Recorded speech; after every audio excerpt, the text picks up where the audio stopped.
Hey guys, so today I thought I would talk about, I was just thinking about this, like facial treatments, surgery, things that I wouldn't do at this point with what I know about them, things that are off limits in my opinion. So I'm curious if there's anything that you have put off limits for yourself. I mean, I've got at home like lots of little tools and lasers and devices and things like that. And I've done micro needling.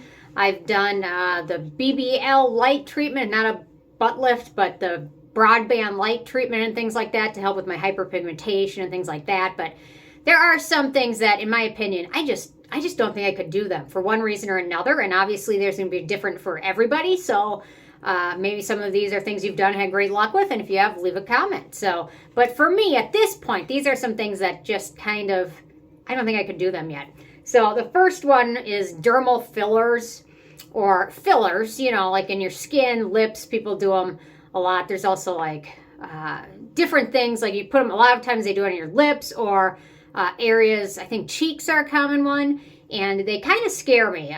So the benefits that they can be dissolved with a special solution. So if you don't like them, they can dissolve them, and that what they use to dissolve them is hyaluronidase, which is actually something that I'm more scared of than the fillers themselves, because some people have had really, really drastic results from it. Some people, probably most people have it done and no issues, but that hyaluronidase is meant to suck out the hyaluronic acid and remove the filler. But some people have had drastic reaction to this where it has some major side effects on their entire face and body.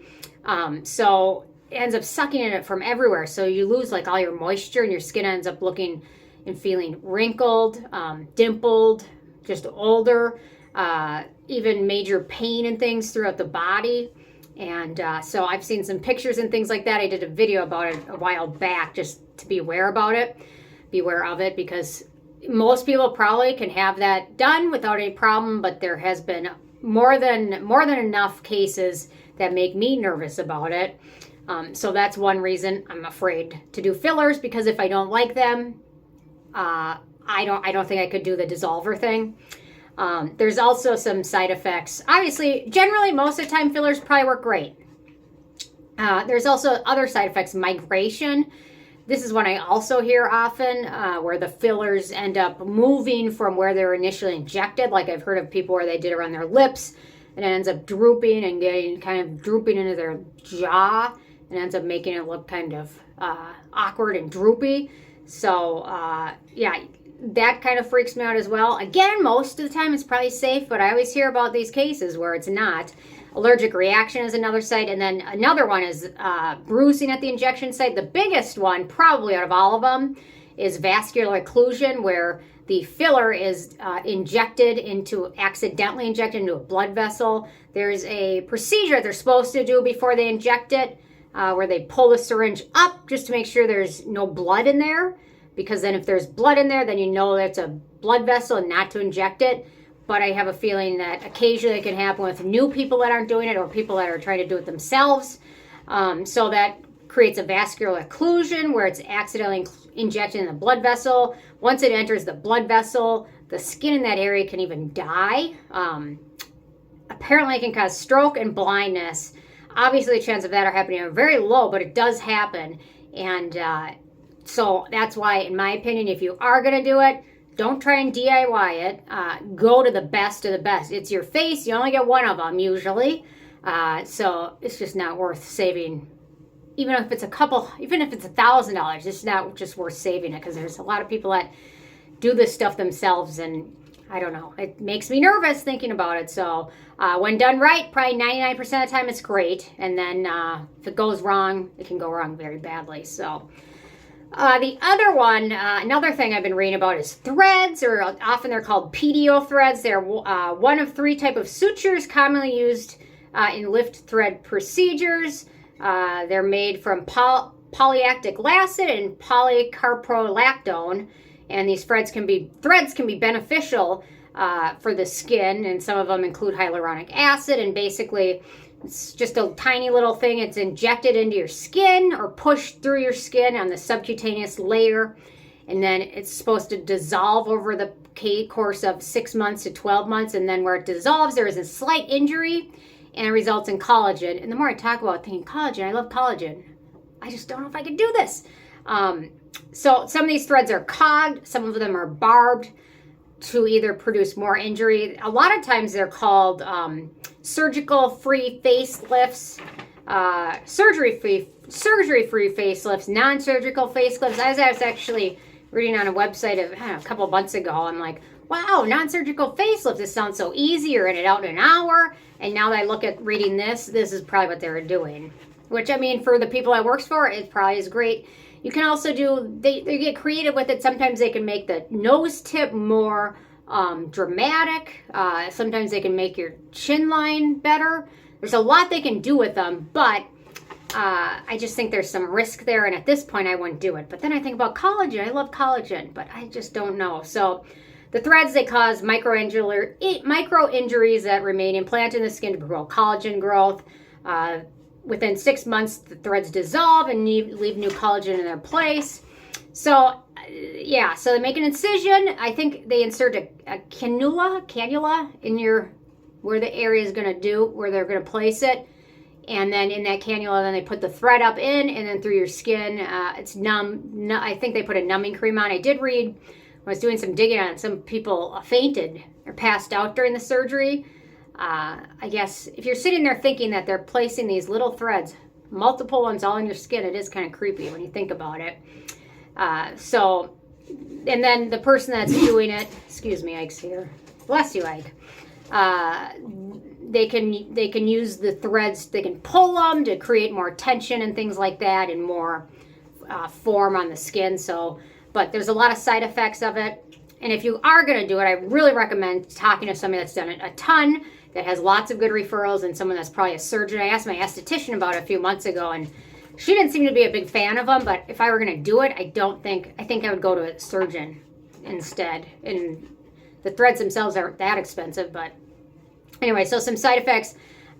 Visible sutures, especially in people with thinner skin, pain, obviously, bruising, infection, snapping of the threads, accumulation of blood in the threads, or hematoma, dimpling, hair loss, inflammation, and salivary gland injury. I assume that would be if you're doing something around here. Yeah, something like that.